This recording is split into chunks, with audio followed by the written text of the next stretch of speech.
اللہ تبارک و تعالیٰ نے فرمایا کہ لوگوں تم ضرور بضرور تمہارے مالوں میں اور تمہارے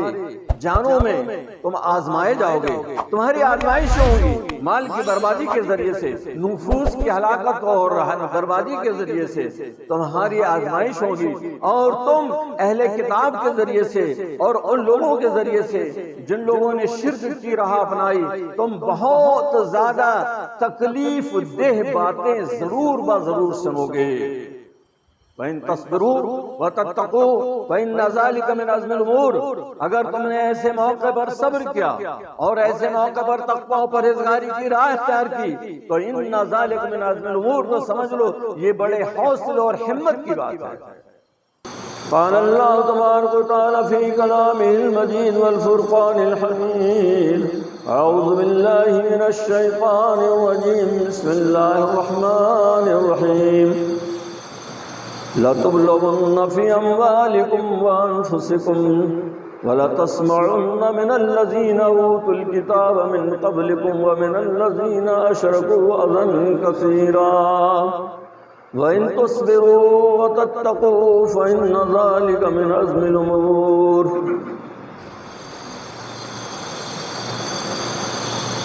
محترم حاضرین جمعہ، آج ہندوستانی نہیں بلکہ سارے عالم میں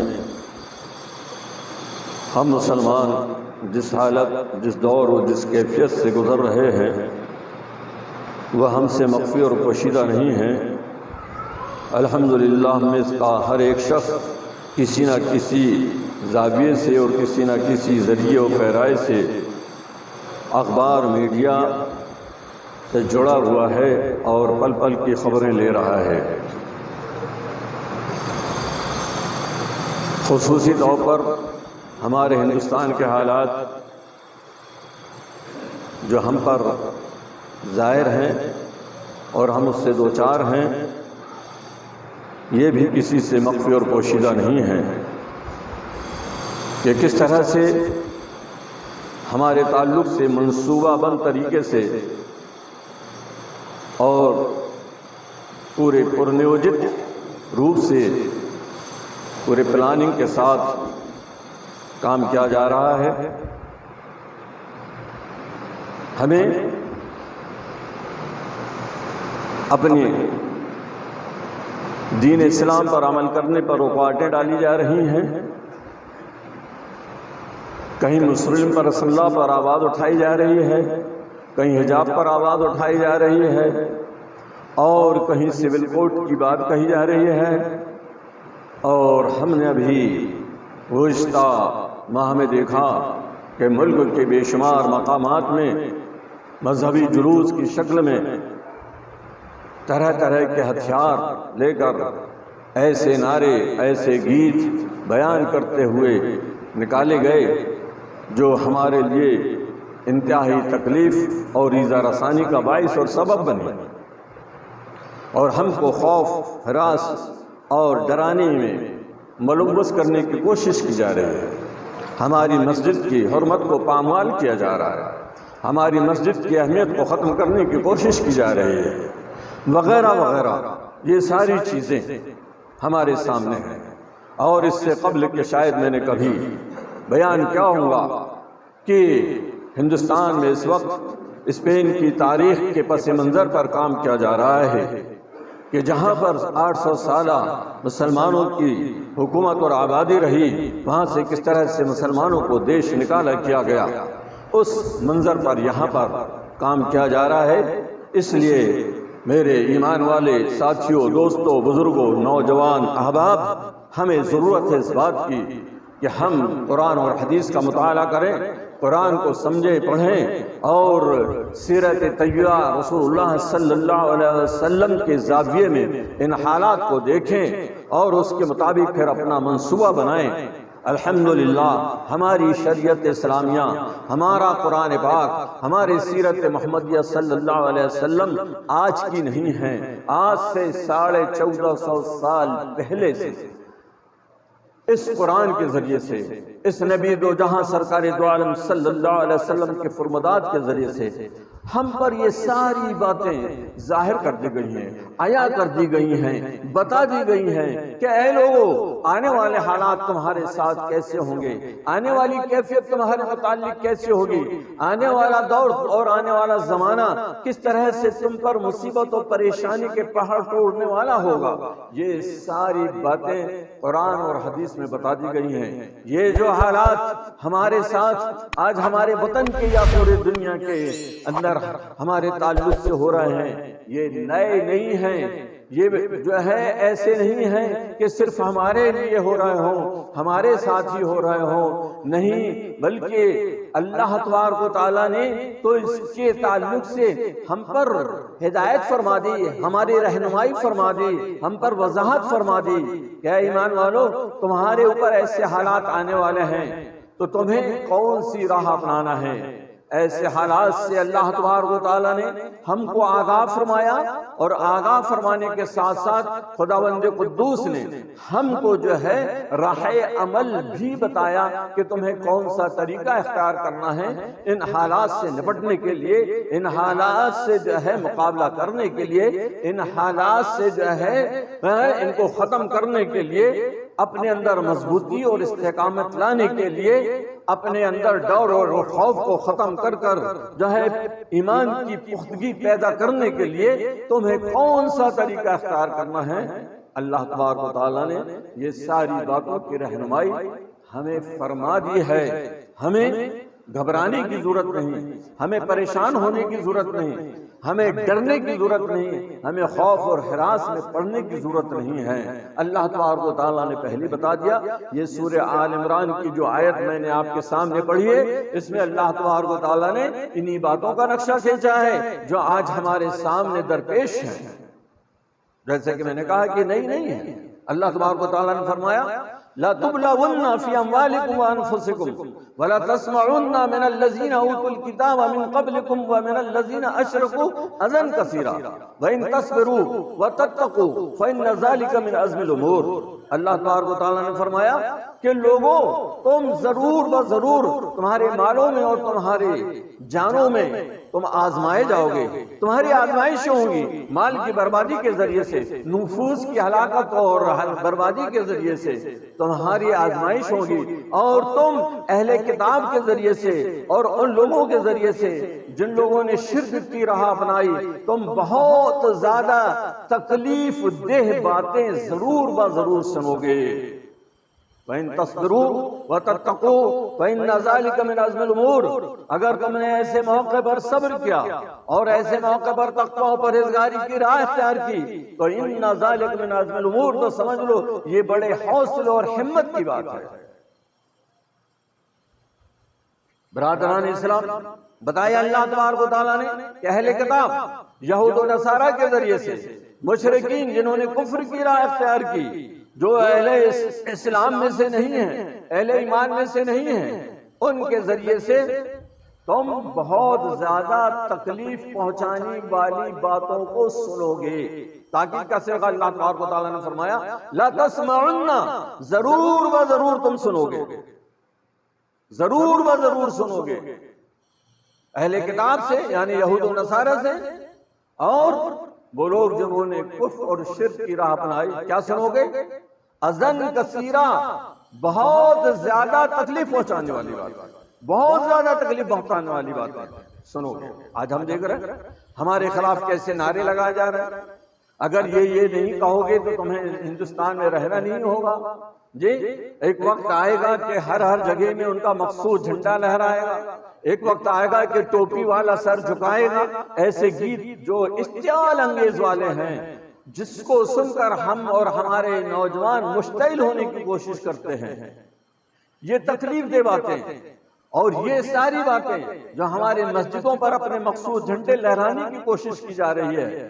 اور جلوس کی شکل میں ہم کو خوف زدہ کرنے کی کوشش کی جا رہی ہے، طرح طرح کے نعرے لگا کر، یہ سب اسی آیت کی روشنی ہے۔ لا تسمعن اذن کثیرہ، تم بہت زیادہ تکلیف دہ باتیں ضرور بضرور سنو گے۔ تو ایسے موقع پر ہمیں کیا کرنا؟ ہمیں مشتعل نہیں ہونا ہے، ہمیں ڈرنا نہیں ہے، ہمیں گھبرانا نہیں ہے، ہمیں پریشان نہیں ہونا ہے، ہمیں پتھر پھینکنے والوں کو پتھر سے نہیں مارنا ہے، ہمیں گالی دینے والوں کو گالی نہیں دینا ہے، ہمیں نعرہ لگانے والوں کو نعرہ لگا کر جواب نہیں دینا ہے، بلکہ قرآن کی اس آیت کی روشنی میں اللہ تبارک و تعالی ہماری یہ رہنمائی فرما رہا ہے کہ تم صبر کرو، اور دوسری صفت خاص طور پر سن لیں، تتقو، تقوی اختیار کرو، تقوی اختیار کرو گے اور صبر کرو گے ان حالات میں، تو یقیناً یہ بڑے حوصلے اور ہمت کی بات ہے۔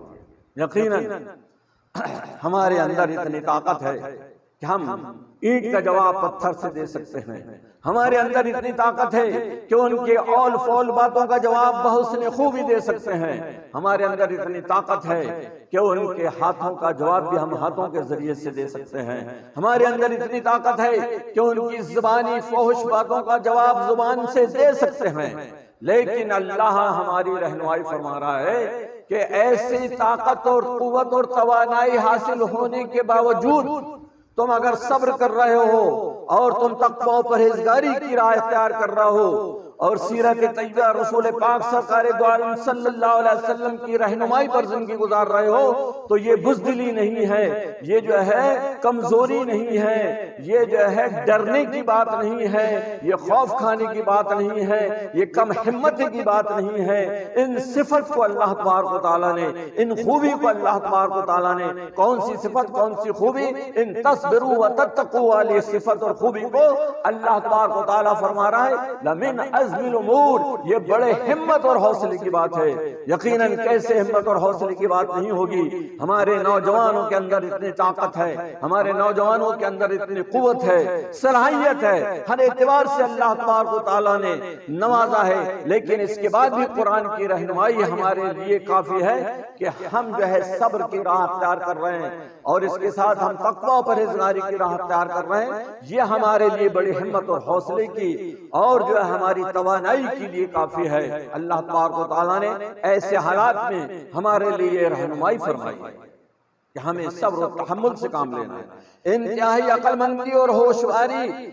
ہوشیاری سے ان حالات کا ہمیں سامنا کرنا ہے۔ ہم دیکھ رہے ہیں کہ ہمارے ساتھ کیسا برتاؤ اور کیسا ویوہار اور کیسا سلوک کیا جا رہا ہے، یک طرفہ کارروائی کی جا رہی ہے جی۔ اس کے بعد بھی ہمیں ہوش آنا چاہیے اور ہمیں عقل اور سوجھ بوجھ سے کام کرنا چاہیے۔ میری بات سے ہو سکتا ہے کہ کسی کو اختلاف ہو، لیکن قرآن کی اس آیت کی روشنی میں جو اللہ تبارک و تعالیٰ نے ہماری رہنمائی فرمائی ہے، جس رہنمائی پر جو ہمیں سوچنے اور فکر کرنے کی ضرورت ہے کہ کب تک ہمیں جو ہے صبر اور تقوی و پرہیزگاری کی راہ اختیار کرنا ہے اور اس پر عمل کرنا ہے۔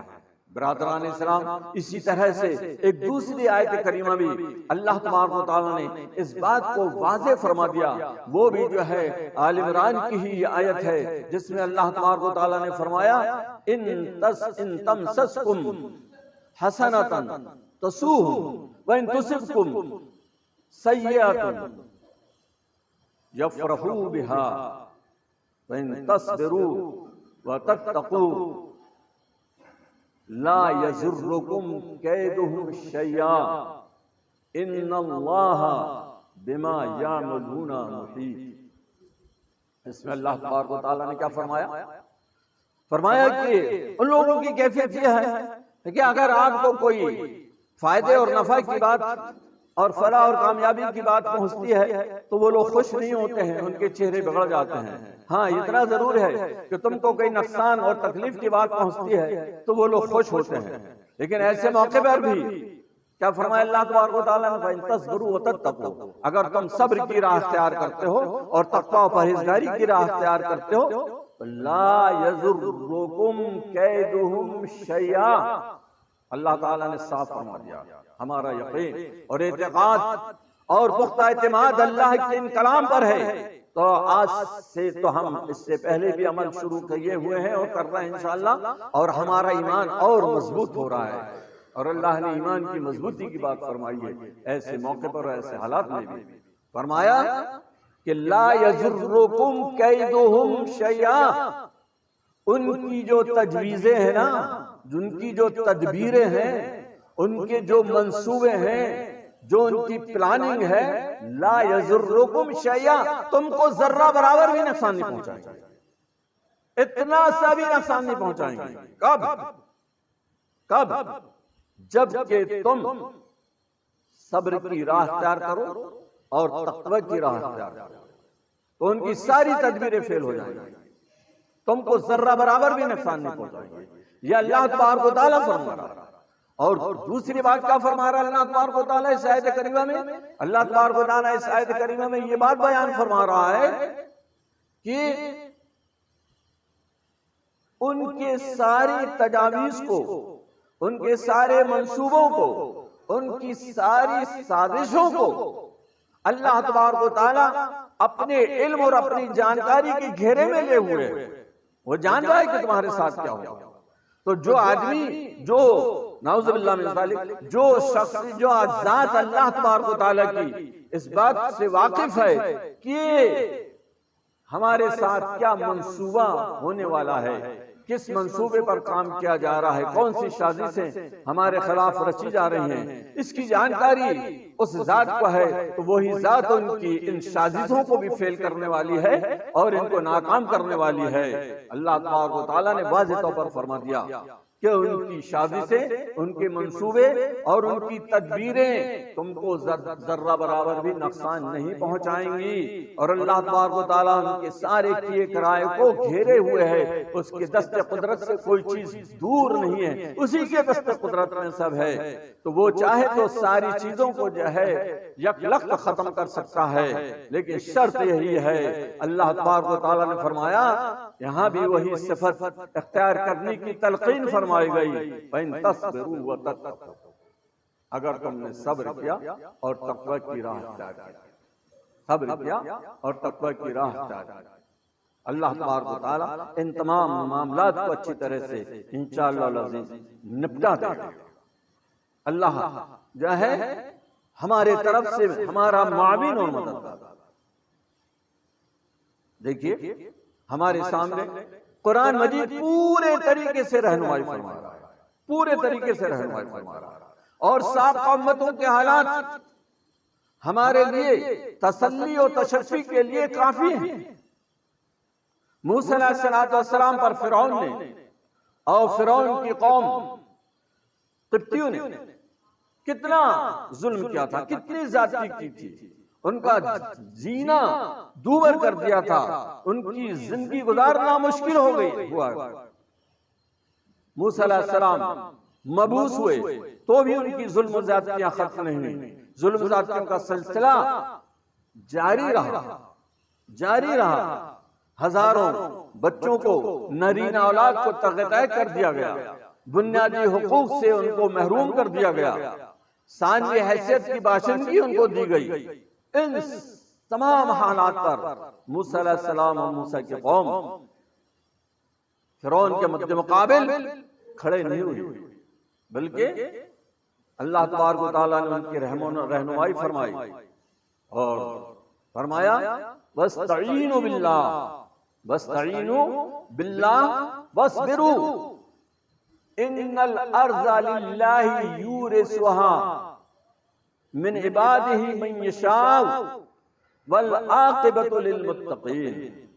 اللہ تبارک و تعالیٰ نے اس آیت کریمہ میں فرمایا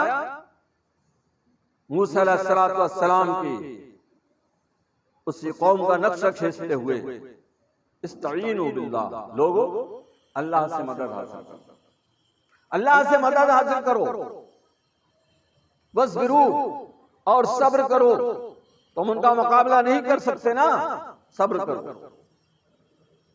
اور اللہ سے مدد حاصل کرو، دعا کرو، وہ اعمال کرو جس سے کہ اللہ کی مدد تمہیں حاصل ہو، وہ ذرائع استعمال کرو جس سے کہ اللہ کی مدد تم کو دستیاب ہو۔ استعینوا باللہ واصبروا، اور سن لو کیا فرمایا اللہ تعالیٰ نے، فرمایا ان الارض للہ یورثها من یشاء من عبادہ، کہ یہ زمین کسی کی جاگیر نہیں ہے، کسی کی ملکیت اور بپوتی نہیں ہے، اس کا حقیقی مالک اس کا حقیقی حقدار، حقیقی بادشاہ،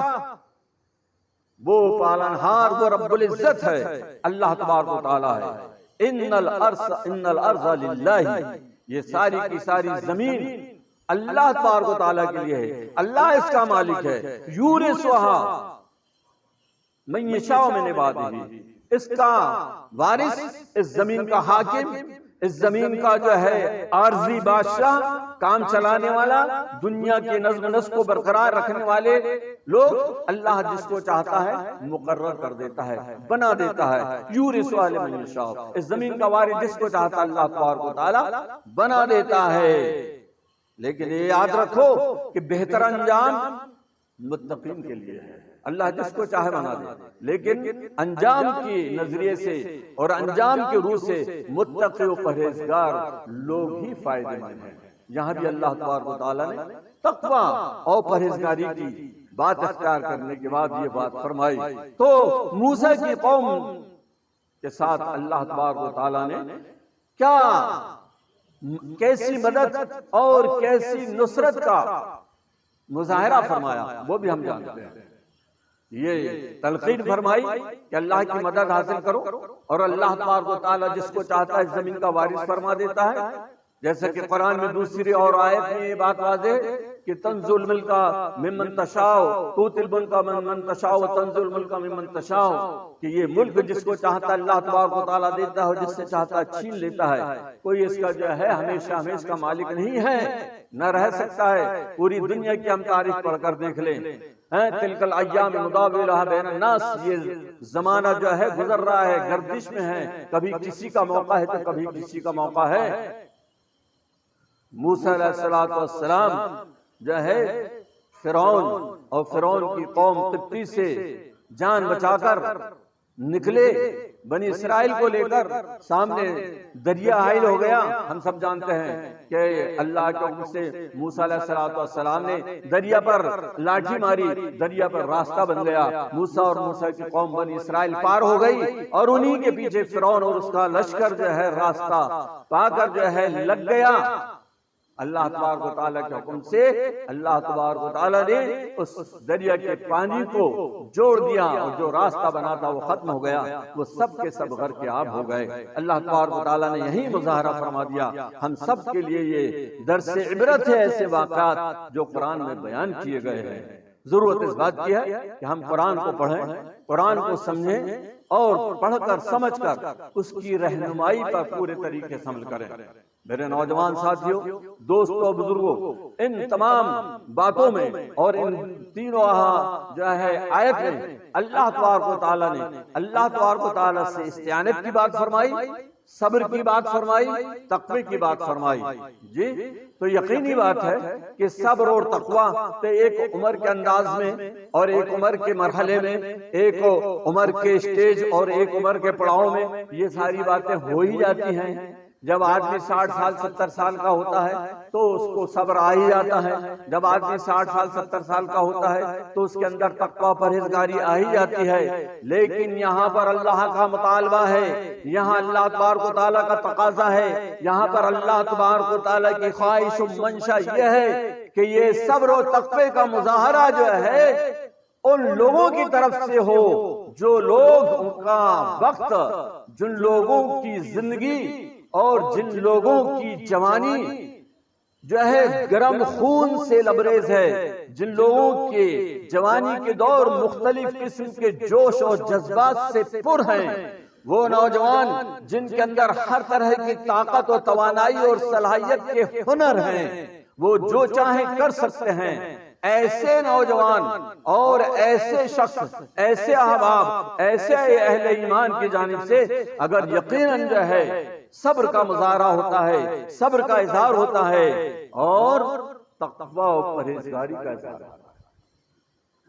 آج ہم دیکھیں کہ صبر تو یقیناً ہم کر ہی لیتے ہیں، صبر کی صفت تو ہے اور کرنا چاہیے، لیکن تقویٰ و پرہیزگاری کی صفت جو دوسری بات اللہ تبارک و تعالیٰ نے ان دونوں تینوں آیات میں بیان فرمائی ہے، وہ چیز ہم سے چھوٹی ہوئی ہے، وہ صفت ہم سے مفقود ہے، اس صفت سے ہم دور ہیں۔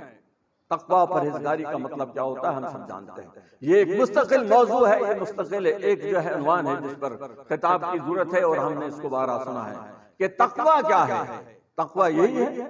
جیسے کہ حدیث میں آتا ہے کہ ایک صحابی رسول صلی اللہ علیہ وسلم سے سوال کیا گیا کہ تقوی کیا ہے، تو تقوی کی تشریح انہوں نے بڑی اچھی مثال لے کر بیان فرمائی کہ کیا تم جو ہے خاردار راستے سے نہیں گزرے؟ خاردار راستہ مطلب دونوں طرف جو ہے کانٹے والی کٹیلی جھاڑیاں ہو اور بیچ سے پگڈنڈی راستہ ہو، ایسے سے گزرے ہو؟ تو سوال کرنے والے نے پوچھا تو جواب دینے والے نے کہا کہ ہاں۔ تو کہا کیسے گزرتے ہو یہاں سے ایسے راستے سے؟ تو کہا کہ ایسے گزرتے ہیں کہ اپنے دامن کو بچا کر سمیٹ کر نکلتے ہیں کہ کہیں سے جو ہے یہ خاردار جھاڑی کا کوئی کانٹا ہمارے دامن کو پھنس نہ جائے، ہمارے دامن کو پھاڑ نہ دے، ہمارے دامن میں ہمارے کپڑے میں یہ کانٹا لگ نہ جائے، نقصان نہ پہنچا دے، اس لیے ہم ایسے پگڈنڈی راستے سے اپنے دامن کو بچا کر نکلتے ہیں۔ تو فرمایا کہ یہی تقوی ہے کہ تم دنیا کی زندگی بھی ایسے گزارو، اللہ تبارک و تعالیٰ کی منہیات، اللہ تبارک و تعالیٰ کی نافرمانی اور وہ احکام جو قرآن اور حدیث کے منافی ہیں، اسلامی تعلیمات کے خلاف ہیں، جو پورے طریقے سے محرمات میں شامل ہیں، حرام ہیں، ان سے اپنے آپ کو بچاؤ اور ان تمام کاموں کی طرف اپنے آپ کو لگاؤ جو نیکی کی راہ کہلاتے ہیں، جو عمل صالح کہلاتے ہیں، جو بھلائی کی راہ کہلاتے ہیں، ان پر لگاؤ۔ یہ ہے تقوی اور یہ ہے پرہیزگاری۔ میرے نوجوان ساتھیوں، دوستو، آج یہ صفت اور یہ خوبی ہم سے مفقود ہوتے چلے جا رہی ہے، اور ہم نے ابھی 1 مہینے کا روزہ رکھا، ہم نے 1 مہینے کی نماز تراویح پڑھی، ہم نے جو ہے تلاوت قرآن کیا، ہم نے جو ہے صدقہ خیرات کیا، ہم نے تہجد پڑھا اور بے شمار نیکیاں کریں۔ ان سب کا مقصد بھی تو یہی تھا، لعلکم تتقون، کہ شاید کہ تم لوگ جو ہے تاکہ تم لوگ متقی و پرہیزگار ہو جاؤ، اللہ سے ڈرنے والے ہو جاؤ۔ اس میں بھی اللہ تبارک و تعالیٰ نے یہی صفت کا تقاضا کیا ہے، یہی صفت کا مطالبہ کیا ہے، یہی صفت کو ہم سے چاہا ہے۔ اور میرے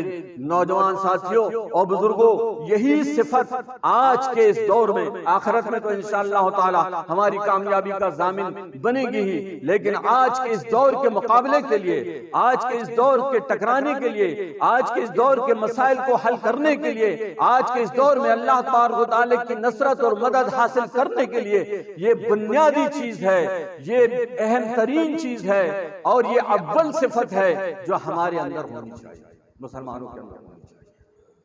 ہر مسلم شخص کے اندر، چاہے وہ مرد ہو، چاہے عورت ہو، چاہے بوڑھا ہو، چاہے جوان ہو، یہ صفت تقویٰ پرہیزگاری۔ انشاءاللہ العزیز یہ سارے مسائل اللہ کی حکمت سے، اللہ کی نصرت سے بہت سے خوبی انجام پذیر ہو جائیں گے۔ آج کا ماحول ہم دیکھ رہے ہیں کہ ساری دنیا اسلام کو اور اسلام کے ماننے والوں کو نقصان پہنچانے کے لیے جمع ہو، اکٹھا ہو، کہ کس طریقے سے ہم اسلام کو اور اسلام کے ماننے والوں کو نیست و نابود کر دیں، ان کا صفایا کر دیں اور ان کو ختم کر دیں۔ ساری تدبیریں چل رہی ہیں، جمع ہو گئے۔ تو ایسے ماحول میں، ایسے وقت میں ہمیں کیا کرنا؟ یقیناً اس کی رہنمائی اسی سورہ آل عمران اور پورا نقشہ اللہ تبارک و تعالیٰ نے کھینچا۔ اور میں ایک واقعہ ہوا تھا، رونما ہوا تھا اللہ کے رسول صلی اللہ علیہ وسلم کے ساتھ، اس کی عکاسی فرمائی اللہ تبارک و تعالیٰ نے۔ فرمایا الذین قال لهم الناس ان الناس قد جمعوا لكم فاخشوهم فزادهم ایمانا وقالوا حسبنا اللہ ونعم الوکیل۔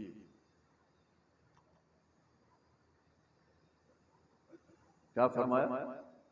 الذین قال لهم الناس ان الناس قد جمعوا لكم فاخشوهم فزادهم ایمانا وقالوا ربنا اللہ حسبنا اللہ ونعم الوکیل۔ بڑی اچھی بات بڑی تسلی کی بات، بڑی ہمت کی بات، بڑی حوصلے کی بات اللہ تبارک و تعالی ان حالات کے حوالے سے، ان حالات کے منظرنامے پر ہم کو بیان فرما رہا ہے کہ وہ لوگ جن لوگوں سے لوگ یہ کہتے ہیں کہ سارے لوگ آپ کے خلاف جمع ہو چکے ہیں، فخشوہم، ان لوگوں سے ڈرو تم، فزادہم ایمانا، جب ان کو یہ خبر پہنچتی ہے، خبر دینے والا خبر دیتا ہے کہ سارے لوگوں کی سازش تمہارے خلاف ہے، سارے لوگ تم کو نقصان پہنچانے کے لیے جمع ہو چکے ہیں، ان سے ڈرو، تو اس وقت مسلمانوں کا سیوا کیا ہوتا ہے، اس وقت مسلمانوں کا طریقہ کیا ہوتا ہے، اس وقت اہل ایمان کا عملی معاملہ کیا ہوتا ہے، فزادہم ایمانا، وہ ڈرتے نہیں ہیں، ان کے اجتماع سے، ان کے ازدحام سے، ان کی بھیڑ سے، ان کے جوڑ جماؤ سے نہیں ڈرتے ہیں، بلکہ یہ خبر جب آتی ہے تو فزادہم ایمانا، تو ان کے ایمان میں زیادتی ہوتی ہے، ان کی ایمان میں بڑھوتری ہوتی ہے، بڑا بجائے ڈر اور خوف کھانے کے، بجائے ڈرنے کے ایمان اور بڑھتا ہے، ایمان میں اور اضافہ ہوتا ہے، اور وہ کہتے ہیں وقالوا، اور انہوں نے کہا اللہ ہمارے لیے کافی ہے، وہ بہترین وکیل اور بہترین کارساز ہے، یہ وہ کہتے ہیں۔ اس آیت کے شان نزول کے تعلق سے ہم سمجھیں اور سمجھنے کی کوشش کریں۔ ہوا کیا تھا؟ ہوا یہ تھا کہ جنگ احد میں مسلمانوں کو جیتی ہوئی جنگ ہارنی پڑی، آپ جو ہے صلی اللہ علیہ وسلم کو، صحابہ کرام رضی اللہ تعالیٰ عنہ کو شکست کا سامنا کرنا پڑا، 70 کے صحابہ معنی صحابہ جو ہے شہید ہوئے، اور واپسی کا موقع تھا، ادھر ابو سفیان بھی واپس ہو رہے رضی اللہ تعالیٰ عنہ، جب اس وقت وہ ایمان نہیں لائے تھے، بعد میں ایمان لائے، تو انہوں نے ایک منصوبہ بنایا ابو سفیان نے کہ اب مسلمان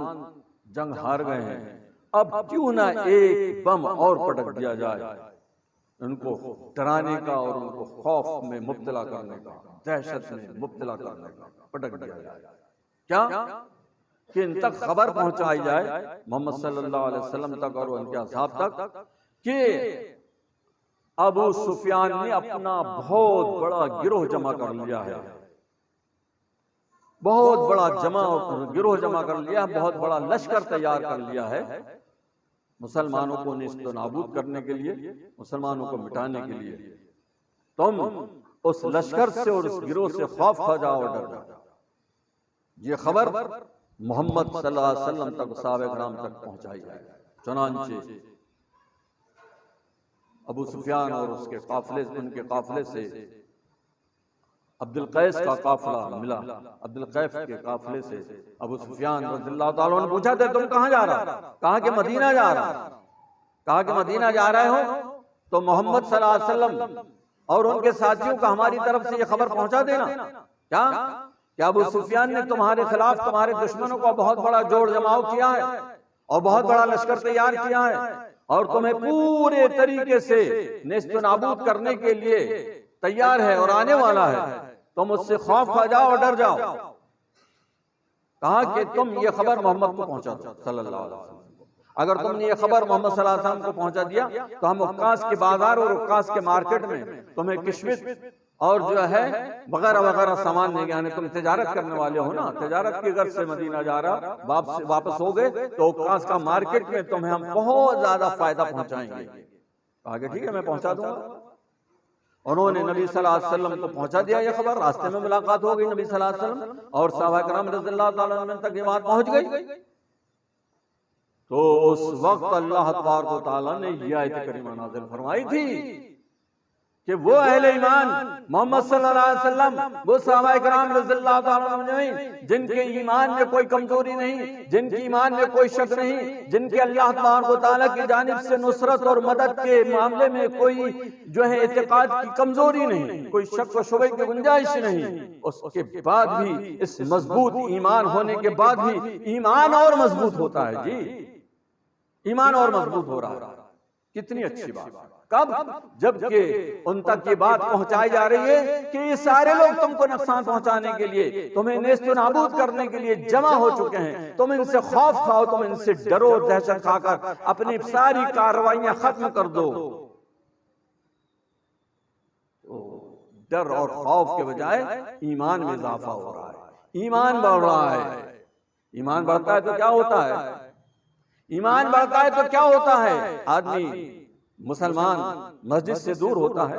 ایمان بڑھتا ہے تو کیا ہوتا ہے؟ آدمی مسلمان اللہ کا نافرمان ہوتا ہے۔ ایمان میں اضافہ ہوتا ہے تو کیا ہوتا ہے؟ مومن اور مسلمان گنہگار ہوتا ہے، گناہ کی بدعمالی کی راہ بناتا ہے۔ ایمان میں اضافہ ہوتا ہے تو بدعمالیاں کرتا ہے، عیاشی کرتا ہے، بدماشی کرتا ہے۔ نہیں، یہ سب ایمان کی کمزوری، یہ ایمان کی کمی ہے۔ اور ایمان میں اضافہ والی جو بات ہے، ان ساری باتوں کو چھوڑ کر، ان سارے راستوں کو چھوڑ کر، ان سارے راہوں کو چھوڑ کر تقوی و پرہیزگاری کی راہ اچھے سے اچھے آقا، جس کو ہم سنت سمجھ کر چھوڑ دے رہے ہیں، فرض تو کر رہے ہیں، چھوڑ دے رہے ہیں، یہ تو سنت ہے، کر لیں گے، نہیں بھی کرے تو چلے گا۔ لیکن میرے نوجوان ساتھیوں، دوستوں، بزرگوں، آج حالات یہ ہیں کہ جن کاموں کو ہم معمولی سمجھ کر چھوڑ رہے ہیں، جن کاموں کو ہم سنت سمجھ کر چھوڑ رہے ہیں، پوری پختگی کے ساتھ، پوری مضبوطی کے ساتھ 100% شریعت اسلامیہ کی رہنمائی پر عمل کرنے کی ضرورت ہے۔ انشاءاللہ العزیز اگر ہم نے 100% اس شریعت اسلامیہ کی رہنمائی پر عمل کر لیا تو یہ حالات انشاءاللہ العزیز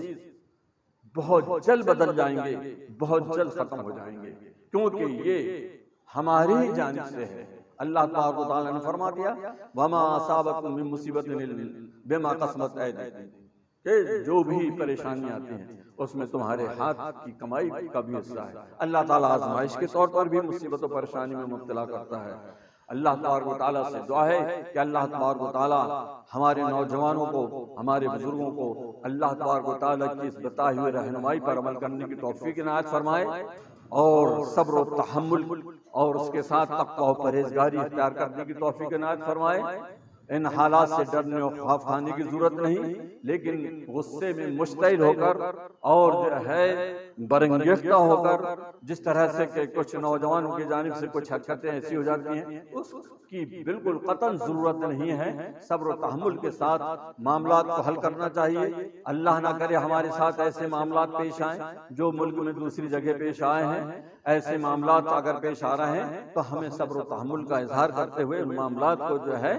سلجھانے کی کوشش کرنا چاہیے، کیونکہ اسلام نے ہمیں صاف فرما دیا کہ لا تفسدوا فی الارض بعد اصلاحها، اس زمین پر اصلاح درست کی ہو گئی ہے تو فساد مت پھیلاؤ۔ مسلمان کا کام فساد پھیلانا نہیں ہے، مسلمان فسادی نہیں ہوتا، مسلمان مفسد نہیں ہوتا، مسلمان جو ہے آتنکواد اور دہشت گرد نہیں ہوتا، بلکہ وہ صلح پسند ہوتا ہے، امن چاہنے والا ہوتا ہے اور امن کو قائم کرنے والا ہوتا ہے۔ مسلمان کی تعریف قرآن حدیث میں اللہ کے رسول صلی اللہ علیہ وسلم نے یہ فرمائی المومن من امنہ الناس، مومن وہ ہے کہ جس سے سارے لوگ امن میں رہیں اور سلامتی میں رہیں۔ یہ مومن کی علامت، یہ مومن کی پہچان، یہ مومن کی شان ہے۔ اللہ تبارک و تعالیٰ اس شان اور اس پہچان اور اس صفت سے ہم تمام امت مسلمہ کے افراد کو متصف فرمائے۔ خداوند قدوس ان حالات کو جلد سے جلد بدل کر امن اور سکون اور راحت کے حالات برپا کر دے۔ اللہ تبارک و تعالیٰ ہمارے ایمان کی، ہمارے اسلام کی اور ہمارے نیکیوں کی اور